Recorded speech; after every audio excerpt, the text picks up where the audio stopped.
Okay, gang, in today's video, let's talk about certificates of deposit, or CDs for short. Now, first, think of a CD as one option in your menu of saving account options. Next to your traditional savings account and your high yield savings accounts, you have CDs, which, much like high yield savings accounts, allow you to park your money in one place while earning profit from the bank at a higher interest rate than a traditional savings account. However, in exchange for that higher rate, you're typically agreeing to leave your deposit amount untouched for a set period of time, depending on whatever the term is for that CD. So basically, how it works is you deposit your money into the CD account. That money then stays parked there for a predetermined period of time that you agree to when signing up for said account. This is sometimes known as the term or maturity period and can range from being a few months to a few years. Now, the entire time that your money is parked, your account grows due to the interest that you're earning from the bank. Then, at the end of the period, when you reach your maturity date, you are free to withdraw your money with no hassle. Now, let's rewind. Hypothetically, let's say something happens and you need to withdraw all or some of your money before your maturity date. Well, it is still your money. That doesn't change.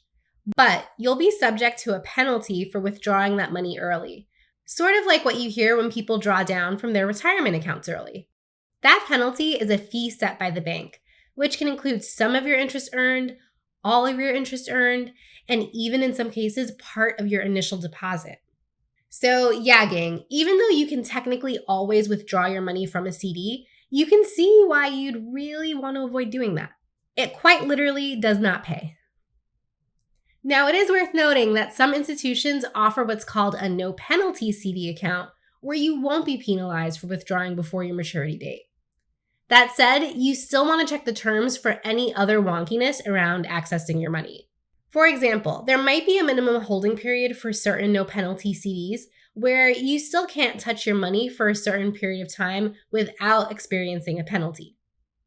Or there might be other withdrawal limits that could introduce a different set of fees.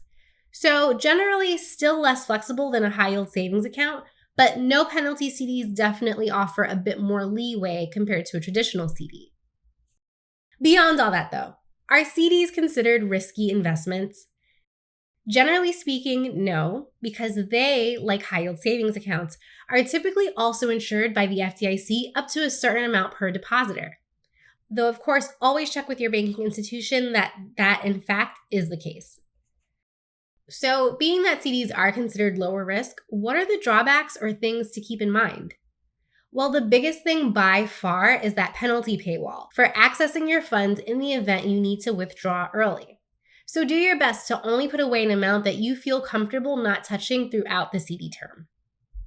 But the other notable difference with CDs compared to high yield savings accounts, for example, is that the interest rate you're earning on is locked in for that term. So in the event interest rates rise with the Fed, or even if they lower, you'll still only earn interest based on the rate you signed up with at the time of your CD. So that can be both a pro and a con depending on how interest rates fluctuate during the term. Another thing to keep in mind is that many CDs often have a minimum deposit amount in order to open an account. So keep an eye out for that as you compare options because you might need a lump sum of cash to start with. And as with any financial institution you ever choose to do business with, now more than ever, gang, be sure you read the fine print on any and all fees, be they for account maintenance, minimum deposit requirements, transfer fees, inactivity, and even closure or renewal fees. But I don't say all this to scare you. Keep in mind, these are pretty uncommon with CDs, so if you're shopping around, you should be able to find solid options that don't come with these strings attached. Oh, and of course, keep in mind the other pieces that suggest an institution is reputable enough to hold your money, like their general reputation, customer service, and general accessibility of their platform. And of course, as long as the rest of the package is fit for purpose, you'll want to aim for CDs that will pay you at the higher interest rate. Gang, I hope this video was helpful in breaking down how certificates of deposit work. Comment if there's anything you would add or have questions about.